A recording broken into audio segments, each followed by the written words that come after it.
Faith is believing in something you can't see, you can't feel, something that can't be proven. Then how do you know which is the right faith? I think that's a gut thing. I don't think about a right faith. I think about what resonates with me. I feel authentic. It brings me peace. I think there is no absolute truth in any religion. I think it's a matter of subjective experience. I kind of just trust my intuition, trust my gut. You just know. You just gotta follow it. You just gotta follow what you think is your faith. If faith is blind, then what makes one belief better or worse than any other? And if it's just a leap in the dark, why should any of us feel obligated to believe anything at all? My name is Shane Rosenthal. I was raised in a Jewish home, but became an atheist at a very young age. Later, as I began to question things, I ended up losing faith in my atheism and converted to Christianity. Since that time, I've never stopped asking questions, and I've spoken with authors and scholars from all over the world in order to explore the beliefs and ideas that shape our lives.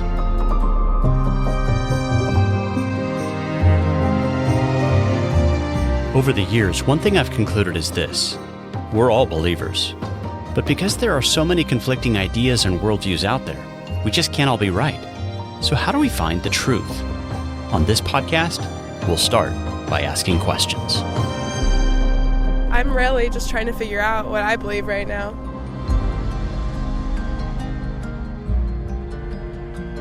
Hey there, and welcome to another episode of the Humble Skeptic podcast. My guest for this episode is Rod Dreher, who is a senior editor at The American Conservative. He's written and edited articles for the New York Post, the Washington Times, and National Review. On this program, we'll be discussing his book, Live Not by Lies, A Manual for Christian Dissidents. Rod Dreher, thanks for being my guest today. It's great to be here. So you derived the title of your book, Live Not by Lies, from an essay of the same name by Alexander Solzhenitsyn. So I was wondering if you could first explain who he was for some of those in our listening audience who might not be familiar with his work, as well as what that original essay was about. Alexander Solzhenitsyn was probably the greatest dissident of the 20th century. He won the Nobel Prize. He was an enemy to the Soviet state. They sent him through the Gulag, which is a system of prison camps that the Soviets set up. And he came out of there and wrote this amazing book called The Gulag Archipelago, which absolutely rocked the Soviet state and told the truth about what was happening in the Soviet Union. He was also a Christian. And just before he was expelled by the Soviets in 1974, he sent out an essay to his followers telling them, look, we may not be able to overthrow this totalitarian regime, but the one thing all of us can do and must do is to live not by lies, which is to say, whenever we are compelled or the state seeks to compel us to nod our heads and say, yes, this is true, to something we know is a lie, we have to refuse, no matter what it costs us, because the whole regime is upheld by lies, by everybody being afraid to say what they know is true. And Solzhenitsyn said that if we don't do this, if we don't live in truth, no matter what it costs us, then we're surrendering our integrity and costing ourselves our souls. Interestingly enough, Shane, Václav Havel, a Czech dissident who went to prison he was not a Christian of any sort, but the Czech communists put him in prison for his political convictions. He also said the same thing several years later in a famous essay called The Power of the Powerless, which I quote also in my book, Live Not by Lies. He called it living in truth. And his point was essentially the same as Solzhenitsyn's, that we have to be prepared to suffer for the truth for the sake of our own integrity, even if it can ultimately do no good to overthrow the regime. It's important to do all the same. Throughout your book, you recount a number of conversations that you had with those who lived under the rule of communism, and you report that essentially everyone you spoke with was increasingly worried about what's happening to the West in general and America in particular. What is it that they're seeing that the rest of us do not see? Yeah, that's the genesis of the book right there. I got a call from an American physician whose mother had grown up in Czechoslovakia under communism, and she spent 4 years in a Czech prison for practicing her Catholic faith. But she immigrated to America later, and he was born and raised here. And she's the one who first said that, son, the things I see happening in America now remind me of what happened under communism. And he called me and told me that. I thought it was alarmist, but then I started talking to others in this country and in the UK who grew up under communism, and they say all the same. They all say the same thing, that it is happening. Well, what's happening? People are losing their jobs for the things they say and the things they believe. People are being muzzled in the public square and within institutions, universities, in the media, within newsrooms, and within corporations for holding beliefs that do not comport with this new so-called social justice ideology, usually focusing on identity politics. Now, it's one thing to be able to dissent from these things. This is a classically liberal country where, we sometimes fight. We often fight about things, but dissent is normal and American, and we learn to tolerate dissent. Well, this new ideology does not tolerate any dissent at all. Right. And the people who grew up under communism said that it always starts with people losing their jobs, with cancel culture, but that's not where it stops. So these people who lived under communism are raising an alarm, trying to help Americans wake up and see what's happening. Because the problem here, Shane, is that we Americans think it can't happen here. Right. It will never happen here. We're America. These things just don't happen in places like this. In the introduction to my book, I quote Alexander Solzhenitsyn saying, "There's always this fallacious belief. It would not be the same here. Here, such things are impossible. Alas, all the evil of the 20th century is possible everywhere on earth, even in America." You say that what's going on today is not a carbon copy of what happened in the old Soviet system. What's happening now is what you refer to as a soft totalitarianism. What is soft totalitarianism? Well, when we think of totalitarianism of any sort, what comes to mind is George Orwell's 1984, torture, prison. What comes to mind is Stalinism, what they had in the Soviet Union and the communist bloc. But if that's our only idea of what totalitarian is, we're going to miss what's happening now. The word totalitarianism was invented by, believe it or not, Benito Mussolini, the fascist leader of Italy in the 20th century. It describes a modern political system in which the state has all authority, but it politicizes everything in society. So under an authoritarian system, all you have to worry about is the state's monopoly on political power, but everything else is outside the state. Under totalitarianism, the ideology, the ruling ideology, goes into all aspects of life. Well, I think that's what we're seeing here, but it's going to be less in 1984 and more like Aldous Huxley's Brave New World, where the state maintained control over everybody's lives, not by inflicting pain and terror, but rather by manipulating their access to status and comfort and all the aspects of a pleasant life. We see here in our society now when you have things like sports, which used to be the one thing that brought Americans together. Well, now it's become thoroughly politicized. And the different aspects of life where you could live outside of cultural politics, much less party politics, these spaces are becoming fewer and fewer all the time. And when you get to a point where you have to worry about every single thing you say that you might violate political orthodoxies and lose your job for it or be denounced by friends and family and become a pariah, this is a totalitarian situation, whether or not the jackbooted thugs show up at your front door. Yeah, along those lines, you give an example in your introduction of a professor who used to live in Czechoslovakia who told you that he began noticing a shift about a decade ago. Friends would lower their voices and look over their shoulders when expressing conservative views. I grew up like this, he said. Yeah. And this same professor, I don't put this in the book, but he lives in the Washington, D.C. area. And he told me that some of his friends who work in the federal government said that they don't dare express support for Donald Trump because they're afraid it's going to affect their jobs. And but he said that Americans just seem to be like the proverbial frog in the boiling water. They just don't see how crazy it's gotten. Recently, I had a guest on this program who lived in Egypt for a while teaching comparative religion. But even though he taught at the American University in Cairo, he was being forced to push one religion over the other, that Islam is the official religion and the other religions are false. And he said, well, that's not really what I was hired to do. Anyway, he ended up getting arrested and told the story on the show. But then when he came to the States, he was hired at a college, and within his first semester, he was put on leave because he had the wrong use of pronouns. That's it. But you see what's happening here. Social justice is an alternative religion. And as I write in the book, we can't really understand what's happening here in its fullness unless we understand the social justice warriors as essentially avatars of a new religion or a pseudo-religion. And this is what the Bolsheviks were like too. I write about this amazing history that came out 2 or 3 years ago called The House of Government. It's a history of the Bolshevik Revolution written by a Russian-American historian named Yuri Seleskin. And in it, he describes the Bolshevik movement, which later overthrew the Tsar and established the Soviet Union.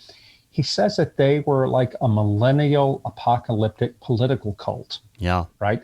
They were obviously not religious believers, but they had a religious-like belief in Marxism. Right. And they were zealots. They did not stop at anything. And you could not oppose them at all without being treated like a dangerous heretic and eventually killed.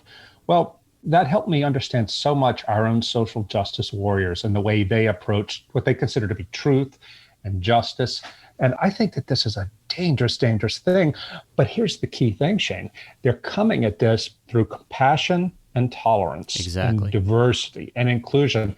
I quote a man, a great 20th century intellectual, René Girard, a Frenchman who was a Christian, saying that the new Antichrist, and he taught at Stanford now, so this is the kind of language he was using.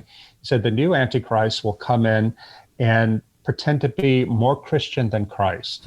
It will come in talking about compassion and how we must all be compassionate, and it will be absolutely ruthless in stomping out any form of expression or life that is not compassionate. And René Girard said that in this new dispensation, Christians, traditional Christians, are seen as the worst enemies of true compassion. Girard died in 2015, but we are living out now the things that he predicted. Wow.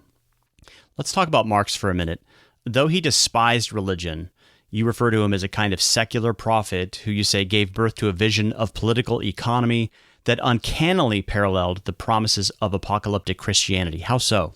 Yeah, in the Communist Manifesto, which came out in 1848, Marx and Engels talked about the coming communist revolution that would sweep away all the old world and all of its exploitive institutions and systems. And he said that once a revolution happened, the revolution would divide the sheep from the goats, the good from the evil, the wheat and the tares. The good people were the workers, right? The proletariat. The evil people were the capitalists and the bourgeoisie, and including, religious leaders and churches. There would be this apocalyptic violence, Marx predicted, called the revolution. And after the revolution, once the evildoers were all slain and done away with, then man would be returned to a state of harmony and perfection and would live in paradise with the withering away of the state, and we would be back in the Garden of Eden. Literally heaven on earth. Yeah, exactly. It's utopia. It is a secular, if that's the right word, attempt to bring about the second coming. The famous political philosopher, conservative philosopher Eric Voegelin said that the chief political lesson of the 20th century is thou shalt not immanentize the eschaton, which is a fancy way of saying don't try to bring about the second coming, let God do it. Yeah, but that's what they tried to do. And one difference that I can see between the Marxists and our social justice warriors, it's hard to know what their end game is. Critical theory, whether it's critical race theory or queer theory or the different sub-ideologies that they use, I don't see how, within their own way of thinking, how we're going to reach pure communism, as Marx taught, because they keep finding more and more things to be aggrieved about. And I think it's just going to be a bloodletting without end. Dennis Prager has argued for years that ideological leftism has actually been the most dynamic and evangelistic religion over the past century. And as evidence of that, he says that it's not only taken over our nation's schools and universities, the media and in the entertainment industry, but it's also made significant inroads into many religious institutions and seminaries, whether Christian or Jewish. Oh, yeah, absolutely. Just today, as we're talking, I got an email from a professor at a Catholic university who is the faculty advisor to the pro-life group on campus. And she told me that when the pro-life group applied for the usual permit to have a booth at the big community event they have, the diversity office tried to deny it to them on the grounds that it wasn't welcoming enough. A pro-life group at a Catholic campus. But the point here is it has taken over so many Christian schools and churches and seminaries because if you disagree with it, they call you uncompassionate. I write about in the book how this great thinker, Philip Rieff, he was a secular Jewish thinker, he really understood the ideology of our time as being something broader than just left versus right. It was something that encompassed both left and right. Rieff said that we live in a world where the therapeutic has triumphed. In other words, the idea that good and evil, right and wrong, the old moralistic way of seeing the world that we got from the Bible. And by the way, Rieff was a secular Jew, but he was not a religious believer. But he said that the Bible had gone away and it had been replaced by a therapeutic culture, a culture that didn't claim that there was right and wrong. There was only serenity, inner serenity, and anxiety. And so truth became whatever made you feel good, whatever made you feel at home in your own body and at home in society. Rieff said that this was going to be terrifyingly destructive. He said that this was a more profound revolution than even the Bolshevik Revolution. Wow. Because even the Bolsheviks had a concept of ultimate right and wrong, however flawed it was. But right and wrong in the therapeutic society, it doesn't exist. All that exists is our feelings. And Rieff said in 1966, I mean, it's incredible that he wrote this at the beginning of the sexual revolution. He said the sexual revolution would be a major component of advancing this. And he said that religious leaders in America don't see it happening, but it has already made major inroads into their religious institutions. They're going to do their best to deny it, but there it is. And in fact, Jane, here we are right now. If you look at what's going on in American religion right now, maybe we can get into this later if you want, but it is collapsing. Among the millennials and Generation Z, we have an absolute collapse, not only of Christian faith itself, institutional Christian faith, but of any sort of concept of what it means to be Christian. Yeah, you say that Rieff actually foresaw that when he described the future of religion as a kind of devolution into a watery spirituality, and that he actually lived long enough to see that come true. He did. He died in 2007, I think it is, but he saw it all happening. He called it an anti-culture, this culture that was coming, because he said that in his theory, all cultures, whatever they were, required some sort of shared creed that says, thou shalt not. Every culture has to be able to say, this is what we won't tolerate. Yeah. But under the therapeutic culture, to say thou shalt not is the forbidden thing.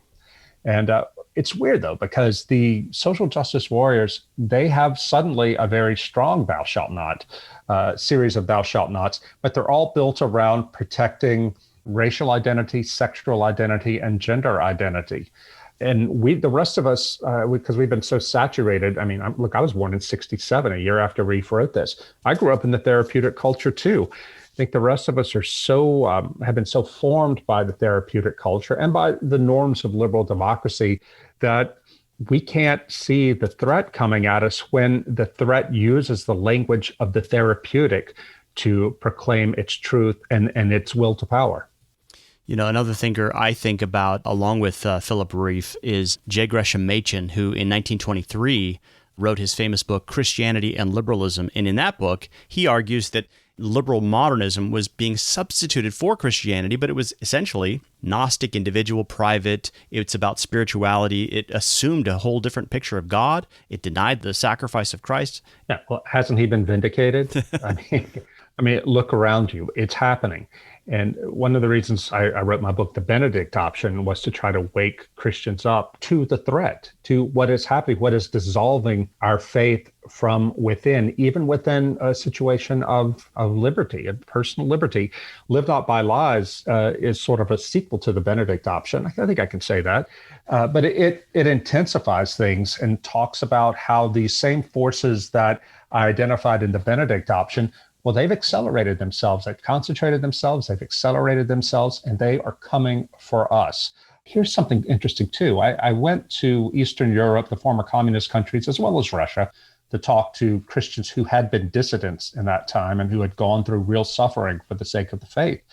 There was this one priest in Slovakia who said, in some ways it was easier under communism because the light of the gospel shone through that darkness and lit a straight path, a difficult path, but it was a straight path and a clear path. But now when the light of the gospel shines on what we have, it just hits fog. There was a really interesting media critic named Neil Postman who died about 20 years ago. And he wrote a book called Amusing Ourselves to Death in the 1980s. Postman talked about the difference between Orwell's 1984 and Aldous Huxley's Brave New World. Yeah. He said, and he thought very strongly that we were entering into a Huxleyan civilization. Postman said that in Orwell, they burned books. But Huxley's fear was that we're going to have a society one day, a dystopia, where nobody had to burn books because nobody was interested in reading them in the first place. Right. And that's where we are. And similarly about religion, it's one thing to have the state coming after you for your faith and shutting down your churches and things like that. It's hard for the church to thrive in a situation like that, but it can be done. But in a situation like we're in, where religion is just one choice among many, we shouldn't be surprised to see so many young people falling away. When it comes to the harder forms of totalitarianism, you say that it's difficult for people raised in the free world to grasp the breadth and depth of the lying required simply to exist under communism. All the lies and the lies about the lies that formed the communist order were built on the basis of this foundational lie, that the communist state is the sole source of truth. That's actually the kind of language you find among cult leaders, isn't it? Yeah, it is. And thank God we don't have a situation quite like that here, where all the authority is concentrated in the hands of the state. But as I say over and over again in the book, we don't have to have that. I think what's going to happen here is all the authority is going to be concentrated in the hands of a governing elite, a governing regime that includes state leaders, political leaders, but it also includes corporate leaders, right, leaders of institutions like media, universities, and so on and so forth, Hollywood, who all share this woke ideology, this anti-Christian ideology, and will keep pumping it out through social media, through entertainment, and so on and so forth. And they will make it so any dissent becomes impossible. Just today, as we're talking, I received 2 emails from employees of the same major corporation. And they were sending me some stuff that had come out from the CEO to the whole company, inviting everyone to participate in a discussion about race involving Dr. Ibram Kendi, the guy who wrote How to Be an Anti-Racist. Well, Kendi's work has been denounced even by Black critics like John McWhorter, the linguist John McWhorter, as being totalitarian, as being crazy, dividing good and evil on the basis of race and so on and so forth. But Kendi, because he calls himself anti-racist, well, nobody wants to be a racist. Right. No Christian should want to be a racist. But the way Kendi defines anti-racism is really antithetical to any kind of liberal principles of fair play. It allows for no dissent. If you dissent from his point of view, he says, then you're a racist. Well, you can see how manipulative this is. But it has been brought into corporations. Now, imagine these 2 employees who wrote this to me saying how frightened they are for their future within this corporation because they don't want to be seen as dissenters.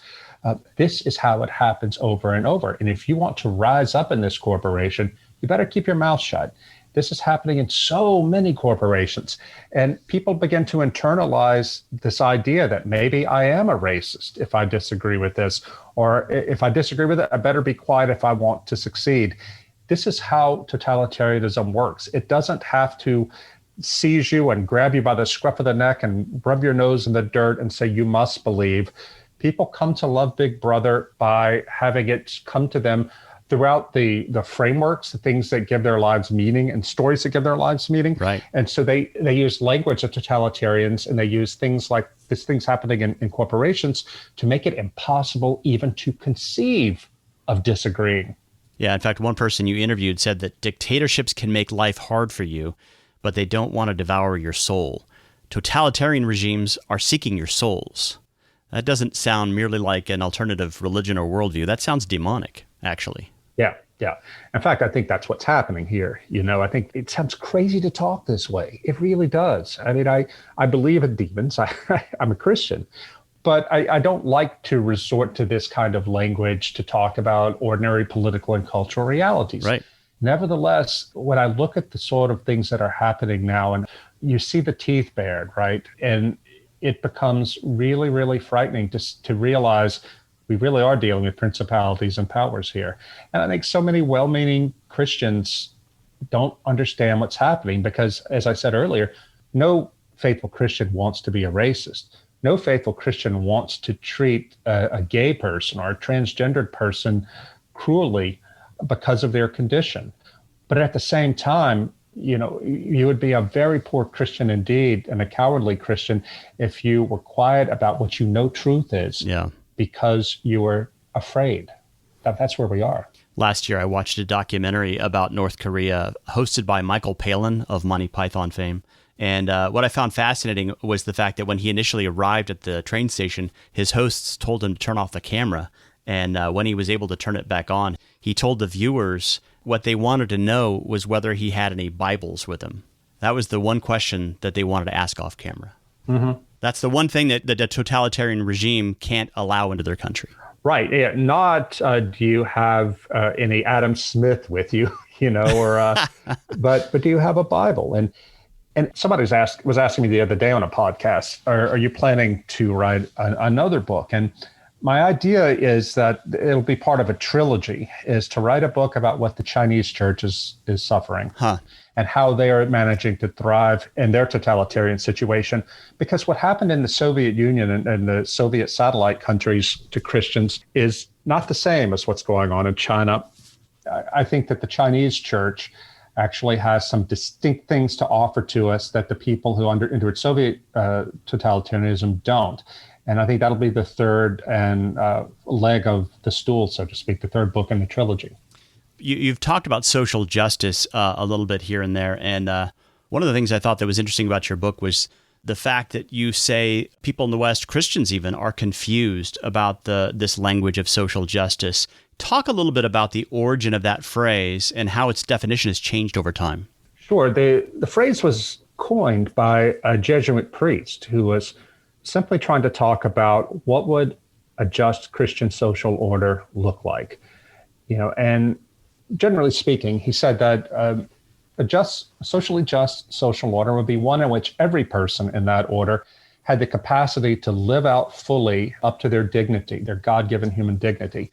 That's a big generality, but one of the things he meant by it was that nobody should be so poor that their humanity was defaced by their poverty and suffering. A just social order has to have freedom in it, but it also has to take care of the poor. And that is Christianity 101, I would say. But the way it's used, the term social justice is used by our social justice warriors today, is very different. In the Christian point of view, justice, which is to say right and wrong, how we determine what is right and what is wrong, and how different competing claims on justice within a pluralistic society, how we adjudicate that, it is all predicated on Christian thought, and the biblical idea of right and wrong. Yep. Under social justice, it's a very different sort of thing. So for Christians, we can certainly agree with the secular social justice people when they talk about the importance of caring for the poor. But if social justice, if their idea of social justice means that Christians have to go against Christian teaching, if, for example, we have to approve of transgender rights or same-sex marriage, things like that, or abortion rights, then it's not social justice. That is social injustice. I mean, if we think of justice not as a struggle of power, but rather an idea, an ongoing project of conforming ourselves to God's truth, knowing that we can never fully get there in this life, but we're constantly working at it. well, you come out in very different ways with an idea of what social justice is. And we Christians have to keep in mind that no order can be socially just if it violates biblical truth. Christianity, you say, teaches that all men and women, not just the wealthy, the powerful, the straight, the white, and all other so-called oppressors, are sinners in need of the Redeemer. Any form of social justice that projects unrighteousness solely onto a particular group is a perversion of Christian teaching. It's untrue and therefore unjust. Yeah, that guy you're quoting said it better than I just did.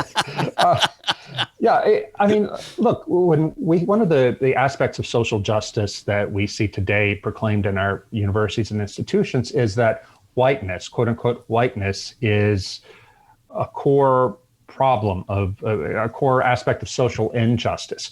Well, when you actually start reading the sort of things that they're talking about, you begin to see that they're doing just what the Bolsheviks did with class. Yeah. They're ascribing virtue and vice to people on the basis of race. Yeah. I quoted in the book something that one of the leaders and the predecessor of the KGB said after the revolution. He was talking about the Red Terror, which is how the Bolsheviks consolidated power. He was giving instructions to his own agents about who to go kill and who to arrest and imprison and even kill. He said, don't ask them what they did or what they believe. Rather, look and see who they are, which class they come from. That's how you'll know who the bad people are, and that is the essence of the Red Terror. Well, similarly, in what's emerging here in our country, if you define good and evil on the basis of the color of your skin or your sexual identity or your gender and so forth, you cannot help but create tremendous injustice and resentment. And there will be a backlash. Alexander Solzhenitsyn, probably the most quoted thing he ever said was something that he said he learned in prison, that the line between good and evil passes not between social classes, but down the middle of every human heart. I think that is an essential Christian insight, and it's something that we have to all think about when we're considering the very real problems of racism and bigotry. I don't mean to deny that at all. Right. I don't deny that these things exist and have to be met by Christians with repentance and deep critical analysis.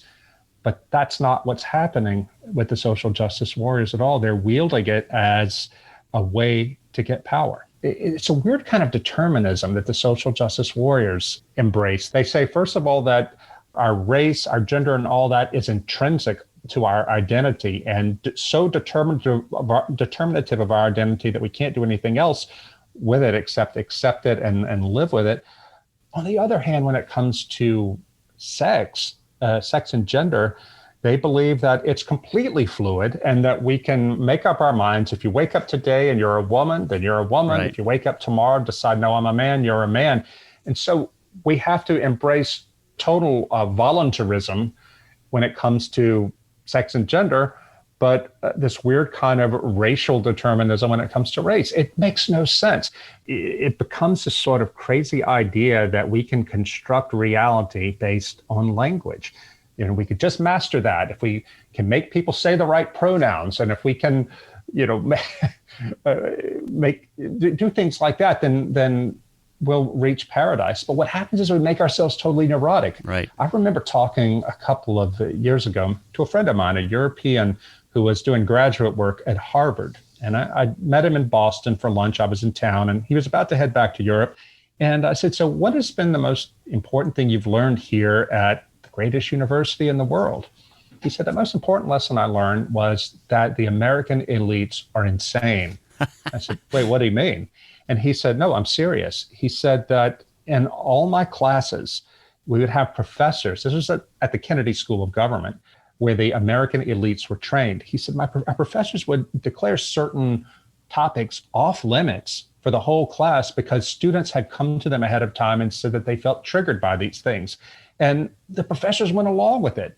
My European friend said, so what this tells me is that the American elites are so fragile emotionally and psychologically, but at the same time, they do not doubt for 1 second that they are meant to lead. And this guy said, I'm from I'm not going to mention it, but I'm from a European country, and we depend on the United States to be the leader of the West. And yet this ideology that the elites have imbibed and taken in, it's making them completely unfit to lead, and they're going to collapse. Do you think that fragility that you spoke of, along with other cultural issues like loneliness, the fact that we've been separated and isolated, is making particularly the younger generation more susceptible to buy into the ideals of socialism, social justice, et cetera? Without a doubt, and that's a profound observation. Hannah Arendt, the great political theorist, her first big book was called The Origins of Totalitarianism. Came out in 1951, I think. After the Second World War, she wanted to go back and see what was it about Germany and Russia that caused the people of those nations to turn to the two different forms of totalitarianism, Nazism and communism. What did they have in common? And the main thing she said that was the precursor was mass loneliness and alienation. You know, and this had different roots in both countries, but a lot of it had to do with the suffering of the First World War, which destroyed so many people's lives, businesses, and institutions, and their faith in institutions like the church and the government and democracy. What's so interesting about this is to look at what Arendt said about how this sort of vacuum alienated people desperate for a sense of meaning, for a sense of purpose, and something to unify them to others. People were hungry for it, and the church couldn't give it to them, or didn't give it to them back then. But these totalitarians stepped in with this fake political religion and gave it to them. All these things are happening right here in this country. All of these things that are so prevalent in our own society, especially with the millennials and Generation Z, they were there in Russia. They were there in Germany. Interesting. You write that today's social justice warriors are middle-class, secular, educated people racked by guilt and anxiety over their own privilege, alienated from their own traditions, and desperate to identify with something or someone to give them a sense of wholeness and purpose. For them, justice depends on group identity, and achieving justice means taking power away from those who are considered to be exploiters. The social justice gospel, therefore, depends on awakening and inspiring hatred in the hearts of those it wishes to introduce into revolutionary consciousness. That's an interesting way of looking at it. Well, it's exactly what's happening. I mean, it's a terrifying thing to look at from a Christian point of view, that if you can inspire people to think that all the problems that they suffer, all the problems in the world are because of a certain group of people, Jews, the bourgeoisie, the middle class, white people, black people, any group of people, Christians, it's so powerful. Hatred is such a powerful force. And to moralize hatred is an even more destructive force. I remember seeing this when I was working in newsrooms in the mainstream media over LGBT rights. It was incredible to see younger people, people in their 20s and 30s, who had not gone through the civil rights revolution, but who were so desperate to be to feel like they were part of a civil rights revolution, because this is our great modern drama. It has overshadowed our politics, the great triumphs of the civil rights revolution. And they were able to see that they took the struggle for Black civil rights and put that into the struggle for LGBT civil rights. That's exactly right. Well, and you couldn't talk to them, because I tried to do this with some of my colleagues, to talk to them about how homosexuality is not the same thing as race. The analogy is superficial. They wouldn't hear it. I can remember talking to one young colleague of mine at a newspaper about all this, and he was a Republican and a churchgoer.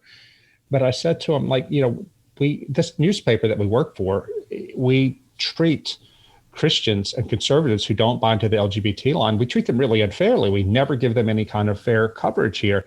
And he looked at me and said, well, do you think we should give the KKK fair coverage if we were writing about civil rights? Wow. I was shocked by that, but he was totally sincere. Wow.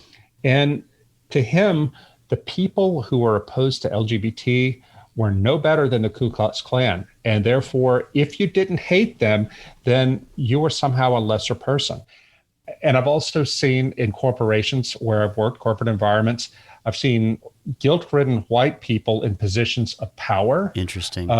Try so greatly to deal with their own privilege, their own sense of guilt over their privilege by embracing wokeness. But you never see them give their own jobs up. They will never going to resign to make place for a person of color. Rather, they're just going to push this on down the line or bring in people like Ibram Kendi to speak. It's just incredible the way this works psychologically. And I'll tell you this too. I talk in the book about how the people to watch in any revolution are the elites. We're now ruled by transgenderism. It is the thing. It is the coming thing. And we're seeing legislation. The Supreme Court is going to have to rule on this at some point. This is the sort of thing that was on the radical fringe 20 years ago, and now it's completely mainstream. James Davison Hunter, the Christian sociologist at the University of Virginia, he wrote a book called To Change the World about 10 years ago. And he said that evangelicals, like he's an evangelical, evangelicals really get this wrong. They get culture change wrong. They think that culture change comes from the masses. It doesn't. It comes from the elites. And once an idea gets into the elites and is accepted by the elites and spread throughout elite institutions and elite culture, that's when change really happens. And then it goes down to the masses. Now, if you talk to most people, many Christians of a certain age and conservatives like me, I'm 53 and older, we have this old-fashioned idea that the elites are only these liberals who hide out in certain Ivy League universities and so forth, and who are corrupting the American people. And if we could just grab political power from them and get our judges on the bench, everything is going to change. It's not true. If you look at young people, they have no interest in conservative politics. Many of them have no interest in religion. And this is not necessarily because we sent them off to college and their minds got corrupted. It's more a case of it is just in the environment. Once elites started believing that it was their job to use their privilege to advocate for this gospel, then they did it. And now it's just in the air everybody breathes.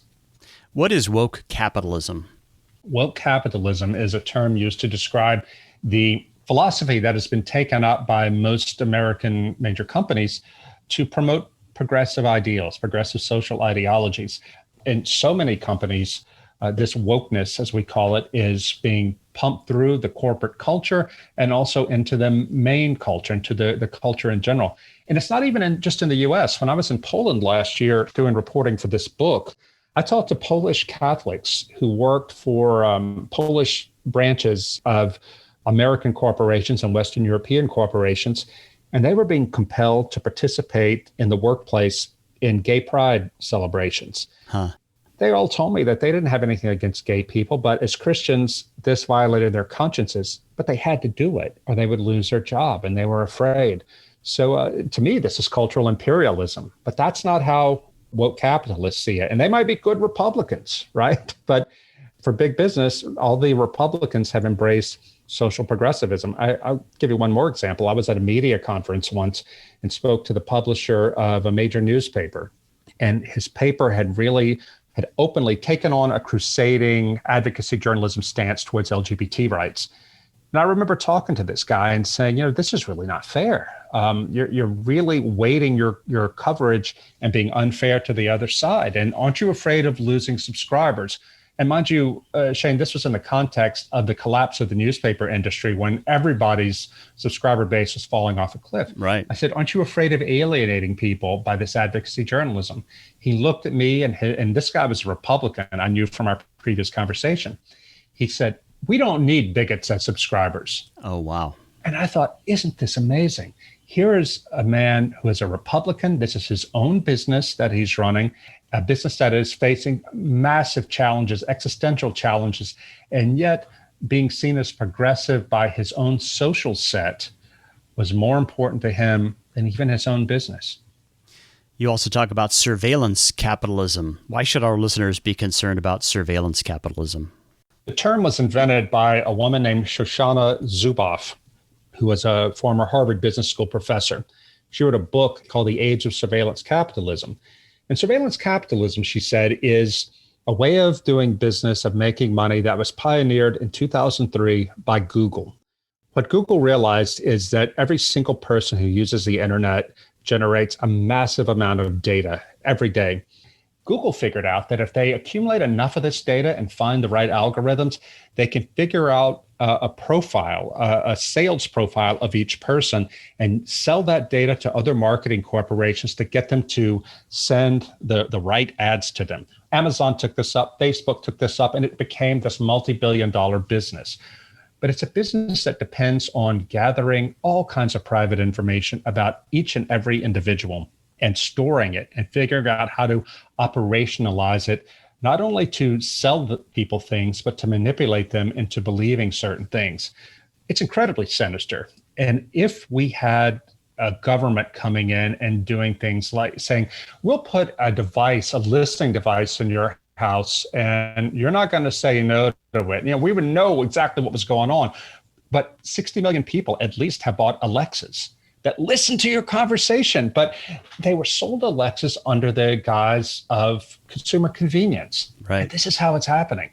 People, if you can tell Americans that this technology will make your life easier, they'll throw all privacy considerations out the window.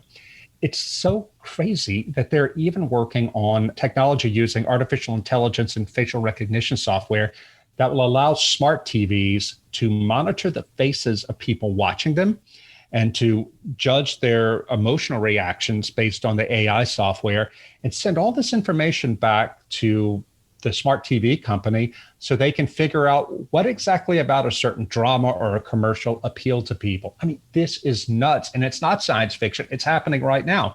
So why is this important? Because in China, the Chinese government has a system of social control they call the social credit system. And under the social credit system, all Chinese citizens have a profile within the government computers. And the Chinese government assigns each person a social credit rating. If you have a high social credit score, meaning which you can get, by the way, by doing things like downloading the speeches of Xi Jinping or going to Communist Party meetings and so on.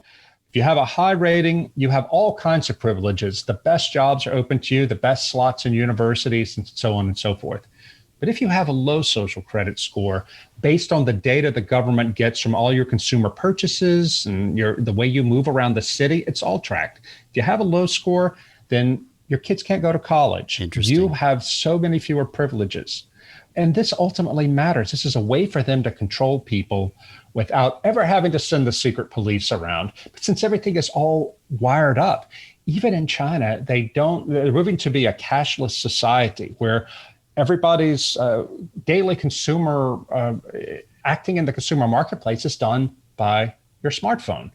Well, when that happens, all the government has to do is look at its data to see that you've been a naughty person, you were going to church this week, and so on and so forth, and cut you out of the economy. Wow. Where you cannot buy or sell without having the permission by the government. I don't think I need to tell your listeners where this is going. Here in the U.S., we already collect that data. Big companies collect that data. How hard would it be to operationalize this and make it to where companies decide they don't want to do business with somebody who's a bigot? Are you a member of a bigot church? Well, okay, you have the right to be a member of a bigot church, but we're not going to extend credit to you. We're not going to do banking with you. This is already starting to happen too when big banks decided they wouldn't do business with gun manufacturers. I mean, you don't have to be a particular fan of the Second Amendment to see that's kind of dangerous.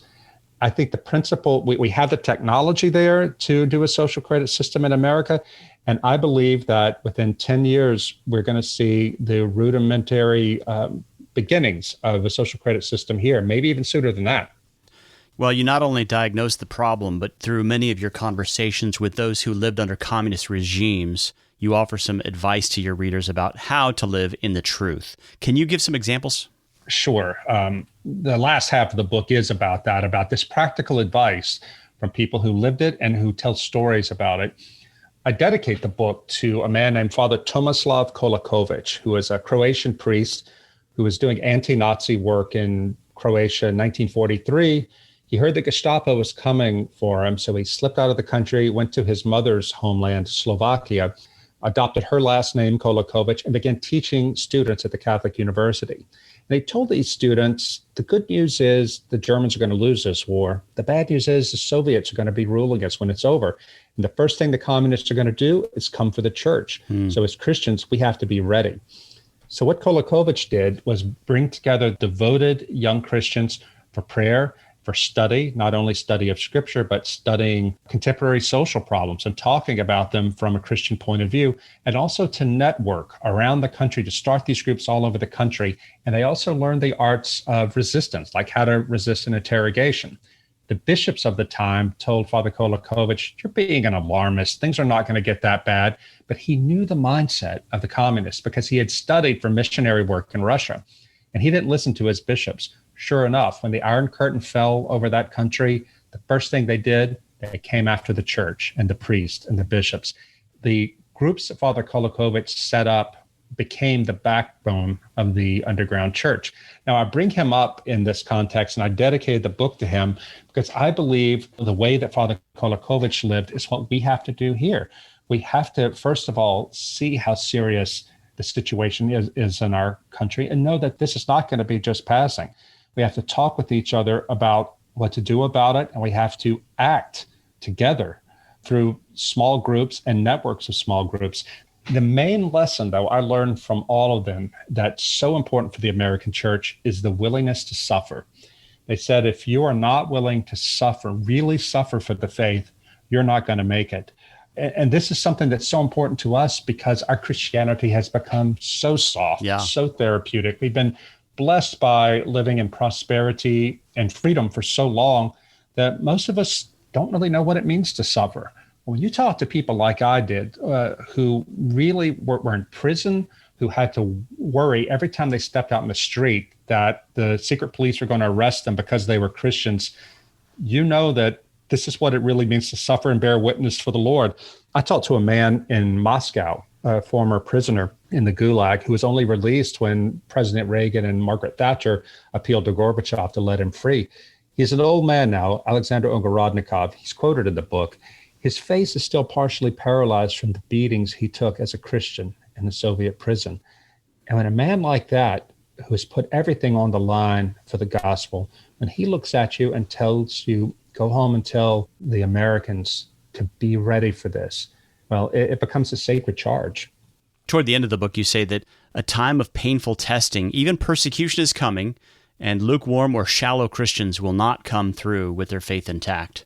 So Christians today must dig deep into the Bible and church tradition and teach themselves how and why today's post-Christian world, with its self-centeredness, its quest for happiness, and its rejection of sacred order and transcendent values, is a rival religion to authentic Christianity. And we should also see how many of the world's values have been absorbed into Christian life and practice. In other words, you're saying we need to evaluate how worldly the church has become. Yeah, I think we are the church of Laodicea from Revelations. You know, we become very fat and happy and rich. And all that's going to be taken away from us. And it's starting to happen now. Again, we're not facing gulags. We're not facing prisons. We are facing the contempt of respectable society for believing the things we do. We are facing potential loss of jobs, loss of access to professions.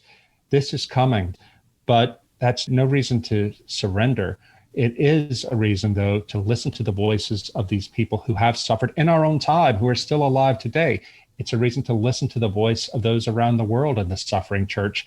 And it's a reason to look back in history at the long history of Christianity from the apostolic age to now, and to realize that our church is a church of martyrs. Blood of the martyrs is the seat of the church. Yes. And if it weren't for those faithful martyrs, we wouldn't be here right now.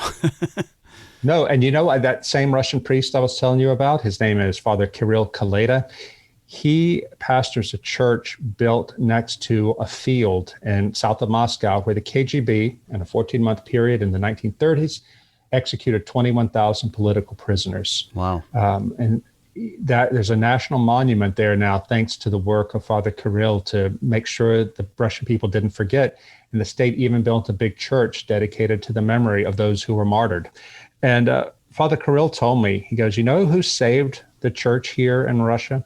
It was the old grandmas, the babushkas, who did not care what the state said. They went to church anyway. Wow. It was through their faithful witness that the memory of Christianity was kept alive.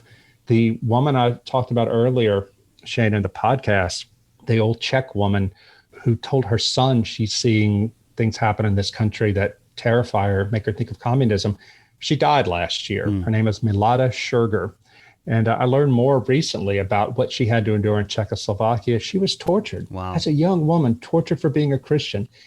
And who would have thought that, in the 1950s, when there she was in her 20s, tortured in a cold cell, a solitary cell in Czechoslovakia for being a Christian, that God would use her years later to inspire the writing of this book that would prepare her adopted country for suffering. I mean, thank God for her faithful service. You never know what God is going to do with faithfulness. Folks, you've been hearing from Rod Dreher, author of Live Not by Lies. You can find a link to this book, as well as the original essay of the same title by Alexander Solzhenitsyn and many other related resources, simply by heading to the show notes for this episode at humbleskeptic.com.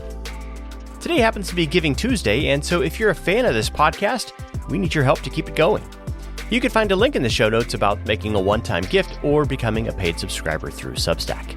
Thanks so much for joining us, and I'll look forward to being with you again next time as we discuss the beliefs and ideas that shape our lives.